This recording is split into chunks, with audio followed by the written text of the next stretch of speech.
இப்போ பாருங்கள், stop, show left, show right. மொத்தம் 16 திசைகள் இருக்குது. இந்த 16 திசைகள்லேருந்து வரக்கூடிய எனர்ஜி லெவல் எப்படி இருக்குது? வடக்கு திசையிலேருந்து எனர்ஜியோ கிழக்கு திசையிலேருந்து எனர்ஜி வரல அப்படின்னா அந்த வீட்டில் வந்து ஃபைனான்ஷியலி ரொம்ப ப்ராப்ளம் இருக்கும். சார் என்னதான் நகை வாங்கினாலும் அடமானத்துக்கே போயிட்டுருக்கு சார். வாங்கி 2 நாள் தான் வீட்டில் இருக்குது, ஒரு மாதம் அடக்கடை தான் இருக்குன்னு. ஸோ அவங்களுக்கு அந்த மெயினாக பார்த்தீங்கன்னா வடகிழக்கையும் வடக்கையும் நாங்கள் எனர்ஜி கிரியேட் பண்ணி கொடுத்துருவோம். இந்த தண்ணி இருக்குதா இல்லையான்ற விஷயத்தையும் உன்னால் பார்க்க முடியும். கண்டிப்பாக பூமிக்குள்ளே தண்ணி எந்த இடத்துல இருக்குது, எப்படி ஃப்ளோ ஆகிறது, எந்த திசையில் பார்த்து ஃப்ளோ ஆகிறது எல்லாமே இதில் சொல்லலாம். ஜாதகமே இல்லை சார் அப்படின்றாங்க, கல்யாண பொருத்தம் பார்க்கணுன்றாங்க, 2 பேரோட ஃபோட்டோ வச்சுட்டே பொருத்தம் பார்க்கலாம்.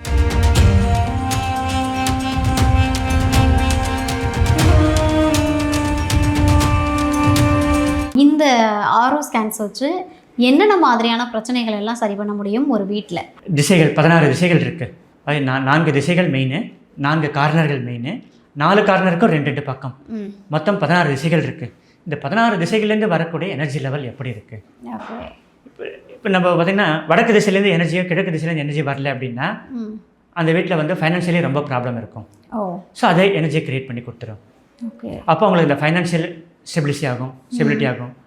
உத்தியோகம் அவங்களுக்கு வந்து நிரந்தர உத்தியோகன்றது கிடைக்கும், இல்லை உத்தியோகத்தை ப்ரமோஷனே இல்லாமல் இருப்பாங்க. ஸோ அவங்களுக்கு அந்த வடக்கு சைடை நாங்கள் எனர்ஜியை க்ரியேட் பண்ணி கொடுப்போம். சார் என்னதான் நகை வாங்கினாலும் அடமானத்துக்கே போயிட்டுருக்கு சார். வாங்கி 2 நாள் தான் வீட்டில் இருக்குது, ஒரு மாதம் அடக்கடை தான் இருக்குன்னுவாங்க. ஸோ அவங்களுக்கு அந்த மெயினாக பார்த்தீங்கன்னா வடகிழக்கையும் வடக்கையும் நாங்கள் எனர்ஜி கிரியேட் பண்ணி கொடுத்துறோம். Okay sir. அதே போல் புத்திர பாக்கியம் இல்லை. இப்போ ஒரு பார்த்தீங்கன்னா ஒரு 2 இயர்ஸ் பேக்கு ஒரு வீட்டில் வந்து வாஸ்து கூப்பிட்டாங்க. அவங்களுக்கு பார்த்தீங்கன்னா கல்யாணம் ஆகி 5 வருஷம் ஆகுது, குழந்தை இல்லைன்னாங்க. ஸோ அவங்களுக்கு என்ன பண்ணோம், நான் சிம்பிளாக ஒரே இந்த பெட்ரூமை போய் செக் பண்ணி பார்த்துட்டு அந்த பெட்ரூமில் பெட்டு வைக்கிற இடத்த வந்து எனர்ஜி கிரியேட் பண்ணி கொடுத்துட்டேன். எப்படி சார், பொதுவாக வந்து நம்ம என்ன பண்ணால் வீட்டில் ஒரு பெட்டோ ஒரு கபோர்டு என்ன பண்ணால் செவத்தை ஒட்டி அட்டாச் பண்ணிடுவோம். அதை அட்டாச் பண்ணக்கூடாது, அதை நகர்த்தணும். ஏன்னா செவத்துலேருந்து வரக்கூடிய நெகட்டிவ் எனர்ஜி அந்த பெட்டுக்கு பாஸ் ஆகும். அப்போ அந்த பெட்டில் படுக்கிறவங்களுக்கு எஃபெக்ட் இருக்காது. ஸோ அப்போ அந்த பண்ணதுக்கு அவங்களுக்கு அந்த எனர்ஜியில் க்ரியேட் பண்ணி கொடுத்ததுக்கு அவங்களுக்கு குழந்தைய பிறந்தாச்சு. பண்ணி கொடுத்த ஒரு 3-4 மந்த்ஸில் அவங்களுக்கு கன்சீவ் ஆனாங்க, குழந்தையும் பிறந்தாச்சு, பெண் குழந்தை பிறந்திருக்கு. ஸோ அது மாதிரி என்ன ஒரு ப்ராப்ளம் இருந்தாலும் அதை க்ரியேட் பண்ணி கொடுக்கறது. கல்யாணம் ப்ராப்ளம், மேரேஜ் ஆகலைன்ற மேரேஜ் டிலே ஆகிறது. ஸோ அவங்களுக்கு அந்த ப்ராப்ளம் சொல்யூஷன் பண்ணி கொடுப்போம். ஸோ அது ஆணாக இருந்தால் ஒரு திசையும் பெண்ணாக இருந்தால் ஒரு திசையும் நாங்கள் எனர்ஜி பூஸ்ட் பண்ணி கொடுப்போம். அந்த மாதிரி ஒவ்வொன்றுத்துக்கும் எஃபெக்ட் உண்டு. Super sir. வந்து 16 திசை வாரியாக வந்து கணக்கெடுத்து எந்தெந்த திசை வந்து கெட்டு போயிருக்குதோ அதுக்கெல்லாம் எனர்ஜி கொடுத்து நீங்கள் வந்து ஆரோ ஸ்கேன் மூலமாக தீர்வு கொடுத்துருவாங்க. இது ரொம்ப சிம்பிள் ரெமெடி. கண்டிப்பாக சார். நிறைய விஷயங்கள் ஒன்றும் இல்லை, கட்டில் ஒரு 7 இன்ச்சு நகர்த்துல என்ன செலவாக போகுது? கண்டிப்பாக அந்த புல்லிங் பவர் தான் வேணும். இப்போ நிறைய பேர் என்ன சொல்லுவாங்கன்னா, அப்படி ஏதாவது பிரச்சனை இருந்துச்சுன்னா அந்த ரூமை இடிச்சிட்டு கட்டுங்க, இல்லை அந்த ரூமை மாற்றுங்கன்னு தான் சொல்லி கேள்விப்பட்டிருக்கேன். பட் நீங்கள் ரொம்ப அவசியமே இல்லை, ரூமை இடிச்சு கட்டணும்னு அவசியமே கிடையாது. ஈவன் நார்த் ஈஸ்டில் வந்து டாய்லெட் வச்சுருக்காங்க. இதே விருகம்பாக்கம்ல, விருகம்பாக்கத்தில் நார்த் ஈஸ்டில் டாய்லெட் கட்டியிருக்காங்க, ரொம்ப ப்ராப்ளம் சஃபர் ஆனாங்க. ஸோ அவங்களுக்கு சில ரெமெடிஸ் பண்ணி கொடுத்தேன். இப்போ நல்ல உத்தியோகத்தில் ஜம்முன்னு அழகாக நல்ல ஒரு உத்தியோகத்தில் இருக்காங்க, ஐடி ஃபீல்டில் இருக்காங்க. ஐடி உங்களுக்கே தெரியும், ஐடி ஃபீல்டு எப்போ டெர்மினேட் பண்ணுறாங்கன்றதே யாருக்கும் சொல்ல முடியாது. திடீர்னு நோட்டீஸ் கொடுத்துருவாங்க, எங்கேஜ் வேறு. இப்போ வந்து நம்ம இந்த ஆரா ஸ்கேனை பயன்படுத்தி இப்போ ஒரு பில்டிங் கட்டியிருக்கோம், பேட் எனர்ஜிஸ் இருக்குது, நெகட்டிவ் வைப் இருக்குது அப்படின்னா அதை கண்டுபிடிச்சி சரி பண்ணி கொடுக்குறீங்க. இப்போ வந்து நான் ஒரு வீடு கட்ட போகிறேன், ஒரு லேண்ட் இருக்குது அப்படின்னா நீங்கள் அதுக்கும் பார்த்து சொல்லி கொடுக்குறீங்க? கண்டிப்பாங்க. ஒரு இந்த லேண்ட் இங்கே வாங்கலாமா வேண்டாமான்னு கூட அது சொல்லலாம் இந்த ஆரா ஸ்கேன் மூலம். என்ன இஷ்யூ அந்த லேண்டில் இருக்குன்றதையும் சொல்ல முடியுமா? கண்டிப்பாக சொல்லலாம். ஓகே சார், கண்டிப்பாக சொல்லலாம். இந்த லேண்ட் இதுக்கு முன்னாடி என்னவா யூஸ் பண்ணியிருக்காங்க. ஏன்னா சிலர்லாம் பார்த்தீங்கன்னா ஒரு பரில் கிரவுண்டை யூஸ் பண்ணியிருப்பாங்க, அந்த பரில் கிரவுண்டை கன்வெர்ட் பண்ணியிருப்பாங்க, லேண்டாக ப்ரமோட் பண்ணியிருப்பாங்க. ஸோ அது வந்து பண்ணலாமா வேண்டாமா. ஈவன் ஒரு எப்பவுமே ஒரு லேண்டு வந்து எப்பவுமே ஒரு ஒன்று சதுரத்தில் இருக்கணும், இல்லை நீள் செவ்வகத்தில் இருக்கணும். கொஞ்சம் கோர்ஸ் இருந்தாலும் அதை வந்து எஃபெக்ட் காமிக்கும். நம்ம வெறும் கண்ணால் பார்க்கும்போது தெரியாது. பில்டர்ஸ் என்ன பண்ணாங்கன்னா அதை எப்படியாவது விற்கணுன்றதுக்காக sir 60-40 sir 2400 square feet sir அப்படின்னு சொல்லிட்டு போயிட்டே இருப்பாங்க. ஆனால் ஒரு பக்கம் பார்த்தீங்கன்னா 60, ஒரு பக்கம் 58 இருக்கும். அந்த 2 ஃபீட் நமக்கு டக்குன்னு கண்ணுக்கு தெரியாமல் இருக்கும். இந்த ஆர்எஸ் ஸ்கேனரில் அது கோர்ஸ் இருக்கா இல்லையா நம்ம சொல்லலாம். Super sir. அந்த இடத்துல இந்த கோர்ஸ் இருக்குன்னா அந்த இடத்துல பில்டிங் வந்து எனர்ஜி இல்லை, இது வேண்டாம் அப்படின்னு காமிக்கும். அதே போல் இந்த சில சார் நான் வாங்கிட்டேன், லேண்டை வாங்கிட்டேன், நானும் வீடு கட்டணும்னு பிரயத்னப்படுறேன். என்னால் வீடு கட்ட முடியல. இந்த லேண்டில் வீடு கட்ட முடியுமா அப்படின்னா அது முடியுமா முடியாதுன்றது இந்த ஆர்ஆர் ஸ்கேனரில் சொல்லலாம். இப்போ நிறையவே வாஸ்துவோட ஒன்றி போகக்கூடிய ஒரு விஷயம் என்ன அப்படின்னு பார்த்தீங்கன்னா, இப்போது லேண்டுக்கு என்னென்ன மாதிரியான விஷயங்கள் பண்ணலாம்னு சொல்லிட்டீங்க, ஒரு வீட்டுக்குமே என்னென்ன மாதிரியான விஷயங்கள் பண்ணலாம்னு சொல்லிட்டீங்க. பொதுவாகவே வந்து வீடு அப்படின்னா கட்ட ஸ்டார்ட் பண்ணுறதுக்கு முன்னாடியே மெயினான ஒரு விஷயம் என்ன அப்படின்னா போர் போடுறது தான். ஆமாம், தண்ணி இருக்குதா இல்லையான்னு வந்து பார்த்தாகணும். தண்ணி இருந்தால் தான் அந்த இடத்துல வந்து வீடு கட்டி செல்வ செழிப்போட இருக்க முடியும். ஆமாம், அப்படி இருக்கும்போது இந்த தண்ணி இருக்குதா இல்லையான்ற விஷயத்தையும் உன்னால் பார்க்க முடியும். கண்டிப்பாக பூமிக்குள்ளே தண்ணி எந்த இடத்துல இருக்குது, எப்படி ஃப்ளோ ஆகிறது, எந்த திசையில் பார்த்து ஃப்ளோ ஆகிறது.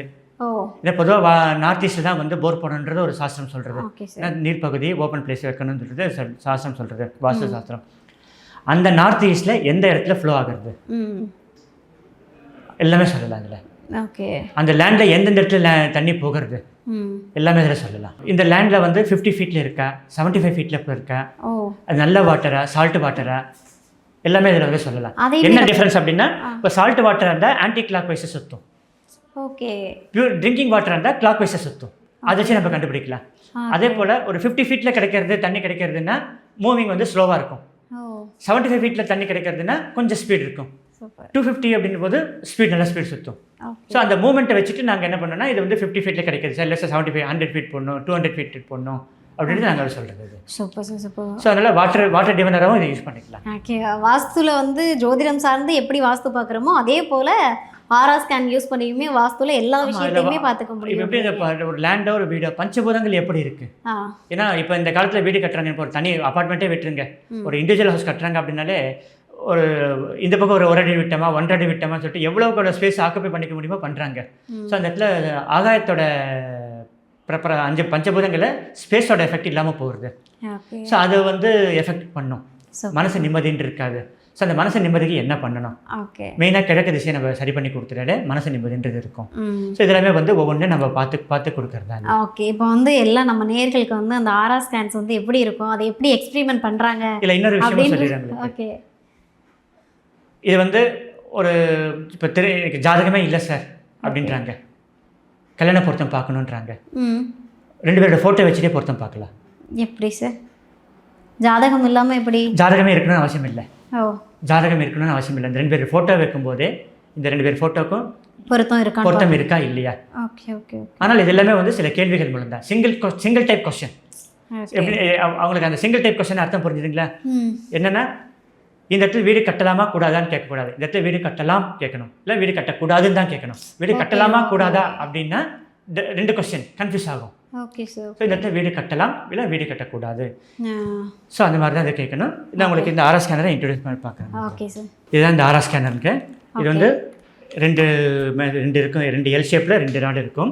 இது வந்து ரொட்டேட், நம்ம என்ன தான் இந்த கிரிப்பை பிடிச்சாலும் இது ரொட்டேட் ஆகும். ஓகே. ஸோ இது நீங்களா சுற்றுறீங்கன்னு யாராலையும் சொல்ல முடியாது. ஓகே. ஸோ அப்போ இது பண்ணும்போது இதை வந்து ஆன் பண்ணிக்கணும். இதை ஆன் பண்ணும்போது என்ன, பேட்டரி கனெக்ஷன் நம்ம வாய்ஸை வந்து ரெக்கக்னைஸ் பண்ணிக்கும். எலக்ட்ரோ மேக்னெட்டிக் சிஸ்டமில் யாரோட ஹேண்டில் பிடிக்கிறாங்களோ அவங்களோட வாய்ஸை வந்து ரெக்கக்னைஸ் பண்ணிக்கும். பட் இது எல்லாராலையும் பிடிக்க முடியாது, அதுக்கு சில ட்ரைனிங் இருக்குது. நம்ம உடம்புலையும் இந்த மின்காந்த சக்தின்னு சொல்லுவாங்க, எலக்ட்ரோ மேக்னெட்டிக் சக்தின்றது மின்காந்த சக்தி, அது நம்ம உடம்புல இருக்கணும், இருந்தால் மட்டும்தான் அதை யூஸ் பண்ண முடியும். இப்போ பாருங்கள், stop, show left, show right, okay, show positive, இது பாசிட்டிவ், ஷோ நெகட்டிவ், நைஸ், இது நெகட்டிவ், ஷோ 10%, ஷோ 10%, இது 10%. ஸோ அந்த மாதிரி ஒவ்வொன்றுத்துக்குமே இது வந்து காமிக்கும். அதே போல் இது வந்து பார்த்திங்கன்னா டிஎன்ஏ சிஸ்டம், டிஎன்ஏ டெஸ்ட் பண்ணுற மாதிரி ஒருத்தரோட பசங்க யார். இப்போ ஒருத்தர் இருக்கார், அவருக்கு ஒரு 15 வயசில் ஒரு பையன் இருக்கான்.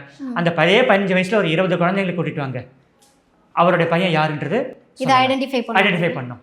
ஏன்னா யாருக்கு பார்க்கணுமோ அவங்களுடைய சட்டையிலேருந்து நூலோ, இல்லை அவங்களுடைய நகமோ, அவங்க தலைமுடியோ, இல்லை காது அழுக்கு, ஏதோ ஒன்று அவருடைய சாம்பிள் எடுக்கணும். எடுத்துகிட்டு அந்த இன்ஸ்ட்ருமெண்ட் ஒரு சின்ன ஒரு பாக்ஸ் ஒன்று இருக்கும். Okay okay. இந்த மாதிரி பாக்ஸ் ஒன்று இருக்குது. அந்த பாக்ஸில் போடும்போது அவரோட பையன் யார் அப்படின்றத ஐடென்டிஃபை பண்ணோம். Super super. அதாவது வந்து ஆர்ஆர் ஸ்கேன்ஸை வச்சு ஆர்ஆர் ஸ்கேன்ன்றது அதே மாதிரி தான். அதே போல் ஒரு மனுஷனோட உடம்புல 7 சக்கராஸோட பேலன்ஸ் எப்படி இருக்குது. ஏன்னா உடம்பு ஸ்டெபனாக இருக்கிறது அந்த 7 சக்கராஸில் தான். இந்த 7 சக்கரா பேலன்ஸ் எப்படி இருக்குது, நெகட்டிவ் பாசிட்டிவ் எப்படி இருக்குது. ஸோ இது எல்லாமே இதை ஐடென்டிஃபை பண்ணலாம். Super super. அதாவது வந்து நார்மலாக வாஸ்து மட்டும் இல்லாமல் ஒரு மனுஷனுடைய வாழ்க்கை முறை, வாழ்க்கை முறை, DNA, ஒரு எல்லாமே check மனுஷனுடைய உடம்பு எப்படி இருக்குது அப்படின்ற பல்வேறு இது வந்து விஷயங்கள் அவங்களோட வந்து ஃபோட்டோ இதுல அவங்களோட இருக்கு. ஃபோட்டோ மட்டும் இருந்தால் போதும். வேர்ல்டில் எங்கே இருந்தாலும் சரி, ஓகே ஓகே அவங்க எதிர்க்க வரணும்னு அவசியமே கிடையாது. Okay sir. அவங்களுடைய ஃபோட்டோ வேணும். இன்னும் ரொம்ப கொஞ்சம் 10% அக்யூரஸாக வேணும் அப்படின்னா அவங்களுடைய சாம்பிள்ஸ் வேணும். உடல் சார்ந்த ஏதாவது உடல் சார்ந்த ஏதோ ஒன்று, அவங்க Okay, யூஸ் பண்ணுற okay. துணியும் ஆ. அவங்களுடைய தலைமுடியும் ஆ. என்ன ஒன்று எடுத்துருந்துன்னா அது இன்னும் கொஞ்சம் பர்ஃபெக்டாக பண்ணிக்கலாம். Super sir, super. வெறும் ஃபோட்டோன்னு சொல்லும்போது ஒரு 95% வரும். ஓகே ஓகே கண்டிப்பாக சார், கண்டிப்பாக.